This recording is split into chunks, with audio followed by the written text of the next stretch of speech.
Welcome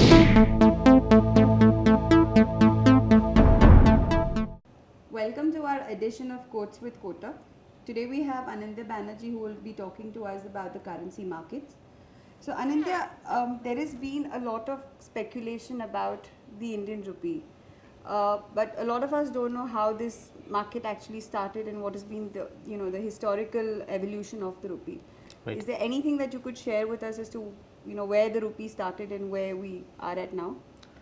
It was pre 91, it was primarily a controlled regime. RBI controlled the exchange rate quite actively.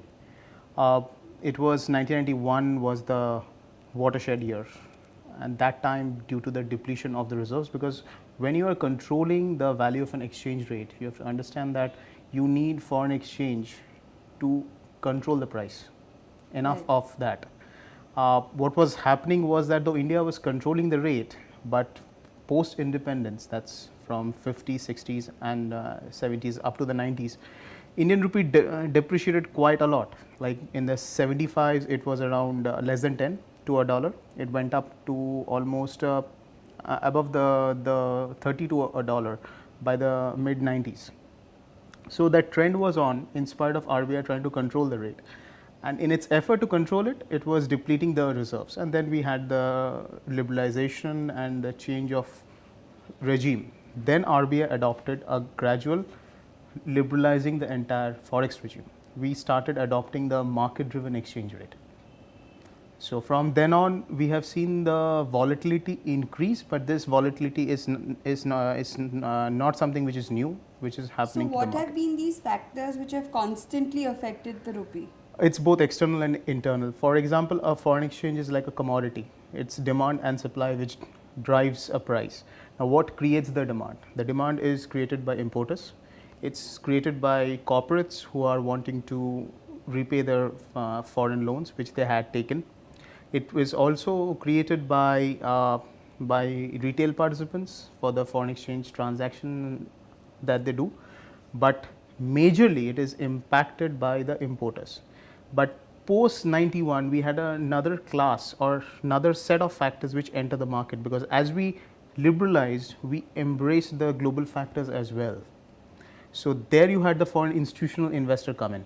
You had also the foreign direct investment who are basically investing in our businesses. Those are more long term, so they don't really create much of outflows. But especially the foreign institutional investors who are generally their tenor can be short to medium term. Some of them are also long term as well. They create a lot of, especially when there is risk in the global financial markets, they create an outflow. So that's again a factor which adds to the demand. Now, who creates the supply? It is either the exporters, the major component, be it the goods exporters or be it the service exporters like an IT company. It could be the foreign companies who are, sorry, the Indian companies who are looking to borrow in the foreign currency debt. At the same time, the foreign institutional investor and the FDI as well. So these are the factors which drive an exchange rate, largely the Indian rupee. So these from time to time affect, and based on market's perception of how these factors would pan out, the market tends to react to global news. So, for example, every day the flows doesn't have to change, but if there is a stock market panic in the, say, outside India, like what happened in the 2008-9, the financial crisis, it creates a perception that it might lead to significant outflows from the emerging market. India is an emerging market nation, so that immediately has an impact on the rupee.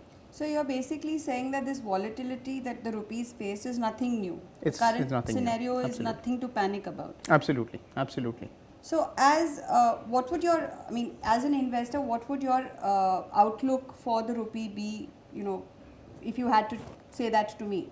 A month, we believe Indian rupee would stay on the appreciation mode. The factors are simple.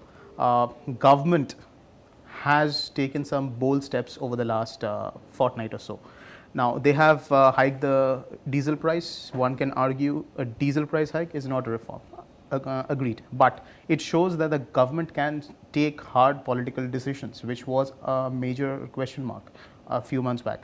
Second, they went for FDI in multi-brand retail. Yes, it's not a game changer per se on face of it, but it is an important step. Again, it's a hard political decision. It's something that the country needs, because the agricultural sector is still, we are having, we are not in a, on a global standard, our agricultural output is not up to the mark.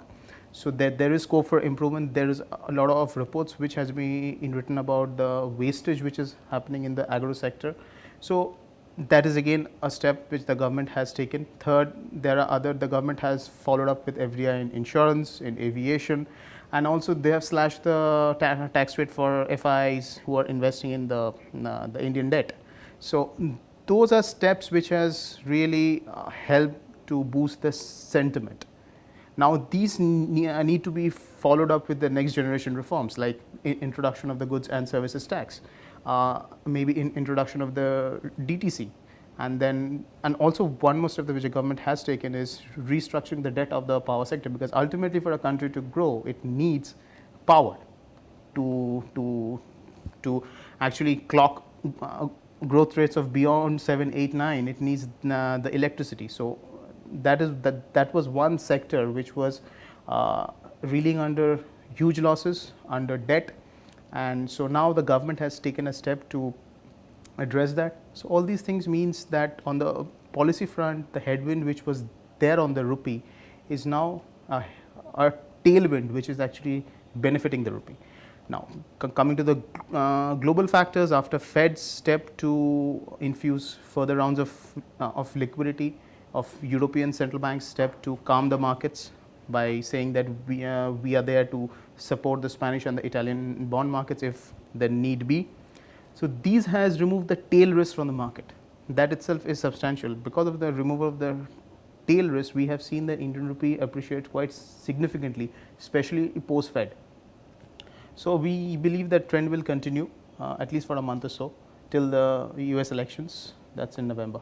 Would you recommend a retail investor to, participate in the currency market?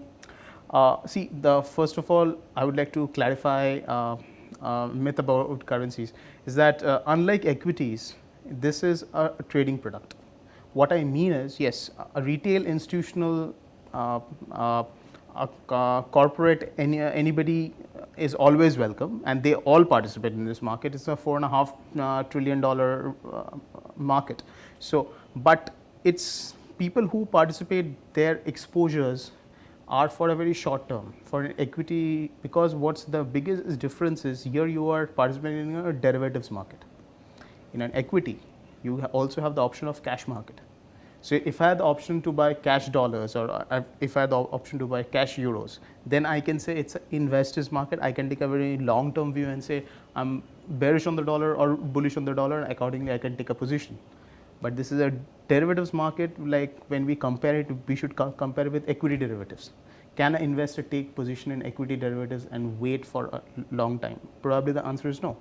So here the trading opportunity is far higher. Constantly the market is fluctuating, and it's a market which is driven much more by macroeconomic flows, news which are easy to track and very hard to. This is a market which is very transparent, very liquid. So it's a market where retail should be here, but for with a shorter horizon.